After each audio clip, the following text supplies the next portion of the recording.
aren't too many Rembrandt forgeries because Rembrandt had a very difficult life. He went bankrupt, his wife died, and only one of his children survived, Titus.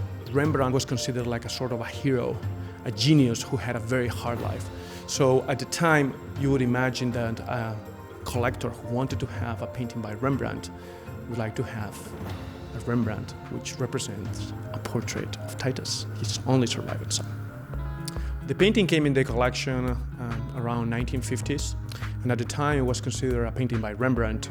It actually participated in some exhibitions. It was in 1972 when the Rembrandt Research Project came to Detroit that they considered this work to be 19th century forgery. It is a forgery, we know that for certain. It's based on not only art historical analysis but also technical analysis. We know this is a product of the 19th century.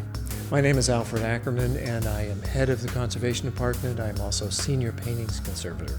One of the things that brought this painting into question was the technique. It doesn't have that 17th century oil paint technique that is consistent in Rembrandt paintings.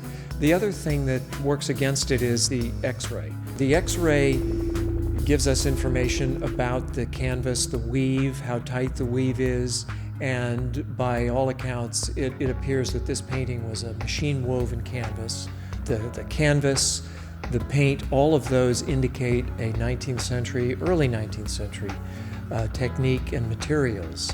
A copyist or a restorer, forger, used an earlier painting because it already had established craquelure and it looked old. When the Rembrandt-esque style was painted over it, it didn't take too much to make this look like an earlier painting.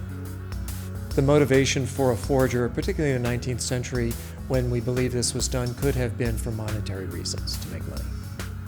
If it wasn't Rembrandt, it was probably thought of maybe as close to Rembrandt or school of, style of. It's a great work of art anyways. So we don't know what the curators in the future, with probably better understanding, with better techniques, will able to determine. They will be in a better position than we are today as, to make determinations if whether a painting is by Rembrandt or not.